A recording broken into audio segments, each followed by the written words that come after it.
BSc part second chemistry की online classes में आप सभी का स्वागत है। पिछले वीडियो में हम पढ़ रहे थे प्रमुख नाइट्रिक कारक अभिकर्मक। उसमें हमने एक अभिकर्मक पढ़ा था नाइट्रिक कारक मिश्रण। कौन सा पढ़ा था? नाइट्रिक कारक मिश्रण। आज हम नेक्स्ट कंपाउंड इसमें अगला जो अभिकर्मक है वो पढ़ने जा रहे हैं, वो लिखेंगे सांद्र नाइट्रिक अम्ल, सांद्र नाइट्रिक एसिड, सांद्र नाइट्रिक एसिड। तो देखो इसमें होता क्या है, सांद्र नाइट्रिक एसिड के दो मोल की अभिक्रिया आपस में करवाई जाए तो नाइट्रोनियम आयन और नाइट्रेट आयन बनता है। और नाइट्रोनियम आयन एज इलेक्ट्रोफाइल होता है और इलेक्ट्रोफाइल का उपयोग अपन क्या करेंगे, इलेक्ट्रोफाइल का उपयोग बेंजीन वगैरह पर अटैक के लिए अपन बनाते हैं। देखोगे सपोज दैट 2 मोल HNO3 और ये फेज कौन सा है? कंसंट्रेटेड, यहां लिख देता हूं मैं कंसंट्रेटेड HNO3। कितने मोल है? 2 मोल। तो अपने पास जो प्रोडक्ट बनेगा वो एक तो बनेगा NO2 पॉजिटिव, एक बनेगा NO3 नेगेटिव और एक बनेगा H2O, और इसको बोल सकते हैं हाइड्रोनियम आयन H3O पॉजिटिव। समझ गए स्टूडेंट्स? अब देखो इसकी मैकेनिज्म में देखें भाई। स्टेप फर्स्ट में क्या करेंगे अपन? देखो HNO3 की यहाँ स्ट्रक्चर लिखेंगे। ये HNO3 है। HNO3 किसको रिमूव करेगा? H+। किसको रिमूव करेगा? H+ और NO3-। H+ और NO3-। अब H+ और NO3- लिखा, फिर लिखेंगे अपन स्टेप सेकंड। और स्टेप सेकंड में अपन क्या लिखेंगे? जो H+ बना अपना, उसकी रिएक्शन किससे करवाते हैं? HNO3 से करवाते हैं। किससे करवाएंगे? HNO3 से। तो HNO3 से इसकी रिएक्शन करवाएंगे तो ये बॉन्ड यहां से टूटेगा और आप क्या लिखेंगे? H2O plus NO2 positive. NO2 positive क्या कहेंगे? इलेक्ट्रोफाइल। क्या कहेंगे? इलेक्ट्रोफाइल। समझ रहे हो? NO2 पॉजिटिव क्या कहेंगे? इलेक्ट्रोफाइल। अब नेट रिएक्शन देखें अपन, टोटल रिएक्शन यहां लिखेंगे टोटल रिएक्शन। तो टोटल रिएक्शन देखो स्टूडेंट्स, यहां देखो HNO3 और यहां HNO3। कितने HNO3 है? 2 मोल HNO3। ठीक है भाई, 2 मोल HNO3 है। इस साइड में और कुछ नहीं, इस साइड में क्या है? H+। अपने पास H+ है। कन्वर्ट बाई आगे क्या बनता है? H+ plus NO3 negative plus H2O। ठीक है, और साथ में NO2 पॉजिटिव। समझ पा रहे हो? अब देखो इसमें कटने वाली स्पीशीज H+ से H+ काटते हैं तो अपने पास टोटल क्या बचेगा? 2 मोल HNO3 convert by NO3 negative plus H2O plus NO2 positive. ये रिएक्शन बनेगी, इसलिए इसको बोलते हैं सांद्र नाइट्रिक एसिड। नाइट्रिक कारक मिश्रण के बाद सांद्र नाइट्रिक एसिड। ठीक है स्टूडेंट्स, ये है। नेक्स्ट 3 नंबर जो अपने पास नाइट्रेटिक मिक्सर है वो देखो अपन कौन सा पढ़ने जा रहे हैं? सधूम नाइट्रिक एसिड। कौन सा पढ़ने जा रहे हैं? सधूम नाइट्रिक एसिड। यहां लिख देता हूं मैं सधूम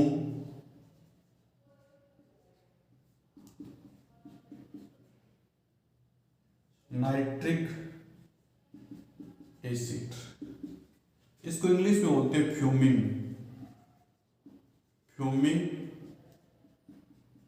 नाइट्रिक एसिड।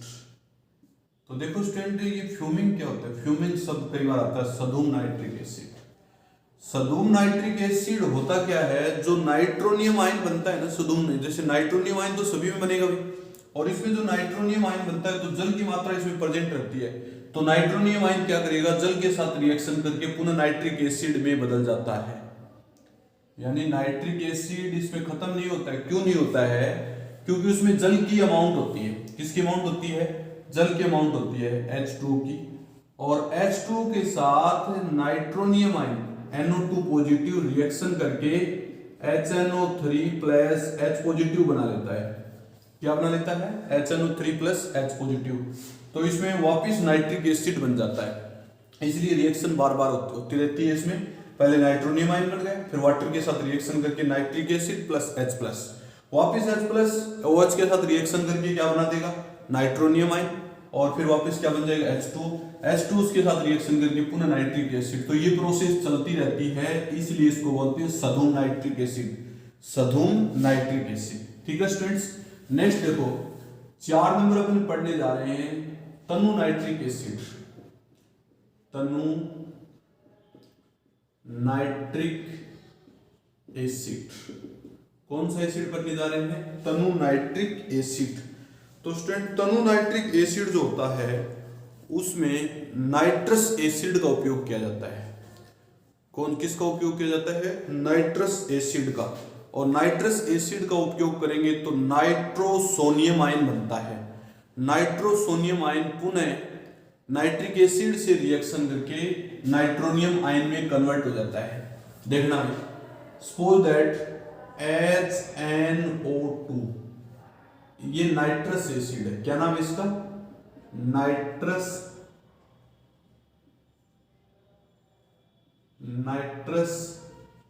एसिड प्लस 2 मोल HNO3। कितने मोल? 2 मोल। तो आप क्या लिखेंगे इसको? एक तो लिखेंगे NO2 पॉजिटिव, ठीक है भाई। एक क्या लिखेंगे? H3O पॉजिटिव, और एक क्या लिखेंगे? 2 मोल NO3 नेगेटिव। ये लिखेंगे भाई। देखो इसकी मैकेनिज्म देखेंगे स्टूडेंट्स। तो सबसे पहले देखो आपके पास HNO3 है, HON डबल बॉन्ड O, ये कैसे ब्रेक होगा भाई? यहां से लिखेंगे H plus plus NO3 negative.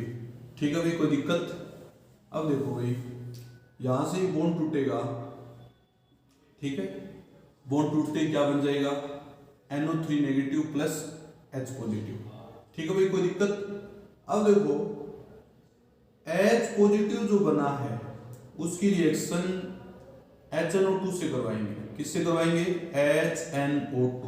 ये HNO2 की स्ट्रक्चर है, और HNO2 से इसकी रिएक्शन करवाएं तो यहां पर लोन फिर किसके साथ जुड़ेगा? H के साथ, और ये बॉन्ड यहां से टूट जाएगा। तो आप लोग लिखेंगे H2O प्लस NO पॉजिटिव। क्या लिखेंगे? NO positive. NO पॉजिटिव क्या है? Nitrosonium ion. क्या बोलेंगे इसको? Nitrosonium ion. अब नाइट्रोसोनियम आयन बन गया, लेकिन H2 निकल गया। H2 को यहां लिखेंगे H2O प्लस HNO3, प्लस में क्या लिखेंगे? HNO3। ये HNO3 है, और HNO3 के साथ इसकी रिएक्शन करवाएं तो यहां से क्या निकलेगा? H plus. तो आप लिखेंगे H3O positive plus NO3 negative. ये बन जाएगा। अब नेट रिएक्शन देखो भी कैसे लिखेंगे। नेट रिएक्शन में देखो यहां HNO3, यहां HNO3। कितने HNO3? 2 मोल HNO3 प्लस H2O से H2 कैंसिल, एक आपके पास HONO, HNO2। ठीक है भाई, कन्वर्ट बाई आपके पास H प्लस से H प्लस कैंसिल, NO3 और NO3। कितने NO3? 2 NO3 negative plus H3O positive. यही तो रिएक्शन लिखी थी भाई हमने, समझ गए स्टूडेंट्स? अच्छा, एक इसमें NO पॉजिटिव नाइट्रोसोनियम आयन। क्या बनेगा? Nitrosonium ion. अब ये नाइट्रोसोनियम आयन कैसे अटैक करता है और कैसे प्रोडक्ट करता है, देखो भाई यहां हम लिख रहे हैं, देखो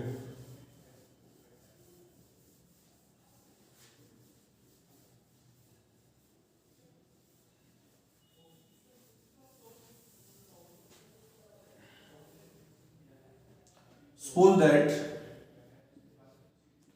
ये अपने पास OH है, इसको बोलेंगे फिनोल। क्या बोलेंगे? फिनोल।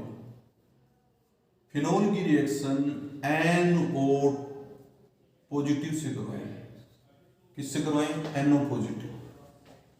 तो NO पॉजिटिव से करवाएं तो देखो ये पैरा पोजीशन पे अटैक करेगा। किस पे अटैक करेगा? पैरा पोजीशन पे। और पैरा पोजीशन आपकी इस प्रकार से यहां अटैक करेगा और प्रोडक्ट बनाएगा OH और यहां लिखेंगे N double bond O, para nitrosophenol. क्या लिखेंगे? Para nitrosophenol. क्या बोलेंगे इसको? Para nitrosophenol. अब पैरा नाइट्रोसोफिनोल इसकी रिएक्शन नाइट्रिक एसिड से करवा दें। ये अपने पास पैरा नाइट्रोसोफिनोल, इसकी रिएक्शन नाइट्रिक एसिड HNO3 से करवाएं। HNO3 से करवाएं तो इसका ऑक्सीडेशन हो जाता है और अपने पास जो कंपाउंड बनता है वो बनता है पैरा नाइट्रोफिनोल। क्या बोलेंगे? Para nitrophenol. इस कंपाउंड का नाम क्या है? Para nitrophenol. कोई दिक्कत स्टूडेंट्स? ये था आपका 4 नंबर तनु नाइट्रिक एसिड। समझ गए स्टूडेंट्स? कोई दिक्कत? अगला जो अभी करने का स्टूडेंट देखो, इसमें एसिटिल नाइट्रेट, यहां मैं ऐसे लिख देता हूं 5 नंबर एसिटिल नाइट्रेट, यहां लिख देंगे 5 नंबर, इसको लिखेंगे एसिटिल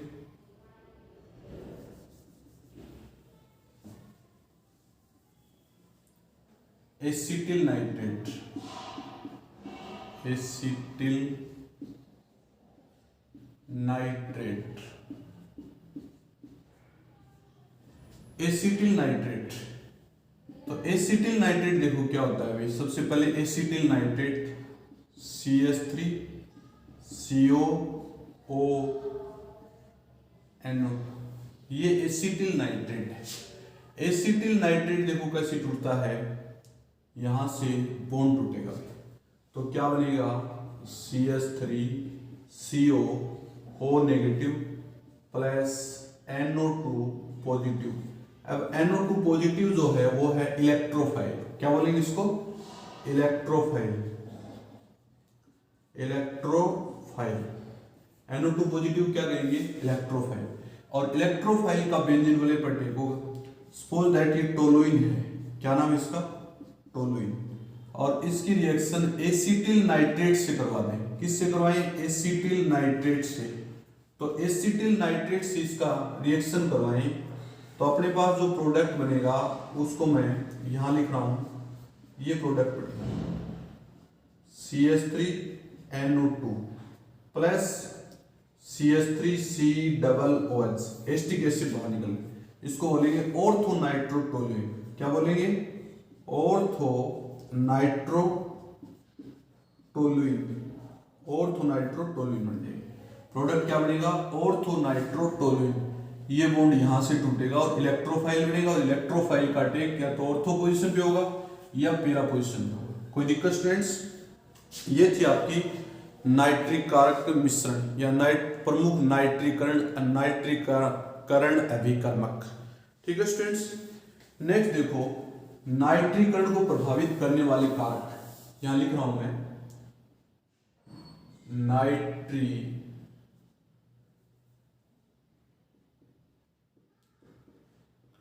को प्रभावित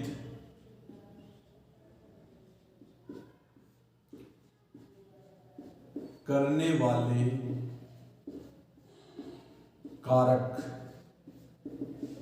नाइट्रीकरण को प्रभावित करने वाले कारक कौन से कारक पढ़ने जा रहे हैं? नाइट्रीकरण को प्रभावित करने वाले कारक। तो नाइट्रीकरण को प्रभावित करने वाले कारकों में सबसे पहले अपन लिखेंगे ताप। क्या लिखेंगे? ताप, टेम्परेचर। क्या लिखेंगे? टेम्परेचर। टेम्परेचर का इफेक्ट देखो नाइट्रीकरण पे कैसे पड़ता है। जब बेंजीन की रिएक्शन HNO3 के साथ सांद्र H2SO4 की उपस्थिति में 100 डिग्री सेंटीग्रेड टेम्परेचर पे करवाई जाती है तो नाइट्रोबेंजीन का फॉर्मेशन होता है। किसका फॉर्मेशन होता है? नाइट्रोबेंजीन का फॉर्मेशन होता है। देखना ये बेंजीन है और इसकी रिएक्शन HNO3 से करवाई। किसकी प्रेजेंस में? H2SO4 की प्रेजेंस में। और टेम्परेचर कितना रखें? 100 डिग्री सेंटीग्रेड। तो अपने पास जो प्रोडक्ट बनेगा वो नाइट्रोबेंजीन बनेगा। क्या बनेगा? नाइट्रोबेंजीन। समझ पा रहे हो स्टूडेंट्स? जब नाइट्रोबेंजीन की अभिक्रिया, जब बेंजीन की अभिक्रिया नाइट्रिक एसिड के साथ सल्फ्यूरिक एसिड की प्रेजेंस में 100 डिग्री सेंटीग्रेड टेम्परेचर पे करवाएं तो नाइट्रोबेंजीन बनता है। क्या बनता है? नाइट्रोबेंजीन। अब नाइट्रोबेंजीन तो बन गया, बट इसी रिएक्शन को मैं ऐसे लिख दूं, टोलुइन की अभिक्रिया, ये अपने पास टोलुइन है। टोलुइन की अभिक्रिया HNO3 के साथ H2SO4 की प्रेजेंस में 100 डिग्री सेंटीग्रेड टेम्परेचर पर करवा दी जाए, 30 डिग्री सेंटीग्रेड टेम्परेचर पे करवा दी जाए तो अपने पास जो प्रोडक्ट बनेगा ऑर्थोनाइट्रोटोलुइन बनेगा। क्या बनेगा? ऑर्थोनाइट्रोटोलुइन। ऑर्थोनाइट्रोटोलुइन कंपाउंड बनता है। कौन सा कंपाउंड बनता है? ऑर्थोनाइट्रोटोलुइन। और दूसरा कंपाउंड बनता है पेरानाइट्रोटोलुइन। इसी के साथ में आप लोग यहां लिख सकते हैं पेरानाइट्रोटोलुइन, NO2 बना दो इसको और आगे वाले को अपन खत्म कर देते हैं। यहां से इसको बोलेंगे पेरानाइट्रोटोलुइन। पेरानाइट्रोटोलुइन। समझ पा रहे हैं स्टूडेंट्स? मान लीजिए बेंजीन की रिएक्शन नाइट्रिक एसिड से करवाएं तो बेंजीन की रिएक्शन नाइट्रिक एसिड से करवाएं तो अपने पास जो प्रोडक्ट बनेगा वो बनेगा नाइट्रोबेंजीन और टेम्परेचर 100 डिग्री। बट मान लीजिए अपने मेथिल जुड़ा हुआ इसके साथ कोई प्लस आई इफेक्ट युक्त समूह या प्लस M वाला प्रभाव वाला समूह जो बेंजीन वाले को इलेक्ट्रॉन देता है और इलेक्ट्रोफाइल के प्रति ऑर्थोपेरा डायरेक्शन देता है, तो ये जो रिएक्शन 30 डिग्री सेंटीग्रेड पे करवाएं तो ऑर्थोनाइट्रोटोलुइन तथा पेरानाइट्रोटोलुइन बनता है। ठीक है स्टूडेंट्स? अब नेक्स्ट मान लीजिए इसी के अंदर अपन रिएक्शन करते हैं। नाइट्रोबेंजीन की रिएक्शन HNO3 के साथ सल्फ्यूरिक एसिड की प्रेजेंस में 100 डिग्री सेंटीग्रेड टेम्परेचर पे करवाएं तो अपने पास जो प्रोडक्ट बनेगा वो मेटा डाइनाइट्रोबेंजीन बनेगा। देखो भाई इसी का तीसरा एग्जांपल, यदि नाइट्रोबेंजीन ले लें, क्या ले लें? नाइट्रोबेंजीन। देखो भाई यहां ले लिया हमने नाइट्रोबेंजीन, ये नाइट्रोबेंजीन है और नाइट्रोबेंजीन की रिएक्शन HNO3 से करवाएं। किससे करवाएं? HNO3 से। किसकी प्रेजेंस में? कंसंट्रेट H2SO4 और टेम्परेचर 100 डिग्री सेंटीग्रेड। कितना लेंगे? 100 डिग्री सेंटीग्रेड टेम्परेचर लें तो अपने पास जो प्रोडक्ट बनेगा वो मेटा डाइनाइट्रोबेंजीन बनेगा। क्या बनेगा? Meta dinitrobenzene. इसको बोलेंगे मेटा डाइनाइट्रोबेंजीन। समझ रहे स्टूडेंट्स? अब देखो इन दोनों में अंतर क्या निकल के आया। वहां पे तो ग्रुप था अपने पास CH3 टोलुइन वाले में और यहां ग्रुप है NO2। तो CH3 का तो इसमें बढ़ता है प्लस M प्रभाव और इसका बढ़ता है -M प्रभाव और प्लस M प्रभाव की वजह से जो आने वाला इलेक्ट्रोफाइल है वो ऑर्थो पोजीशन या पेरा पोजीशन पे जुड़ेगा, बट जो -M इफेक्ट की वजह से आने वाला इलेक्ट्रोफाइल है वो मेटा पोजीशन पे जुड़ेगा। कहां जुड़ेगा? Meta position. और मेटा पोजीशन पे होने वाला जो अटैक है अधिक टेम्परेचर पे होता है, बट जो ऑर्थो और पेरा पोजीशन पे जो अटैक होता है वो 30 डिग्री सेंटीग्रेड टेम्परेचर पे हो जाता है। कोई दिक्कत स्टूडेंट्स? ये था आपका effect of temperature in benzene to nitrobenzene. ठीक है स्टूडेंट्स, कोई दिक्कत? बाकी अपन नेक्स्ट वीडियो में पढ़ेंगे। ओके।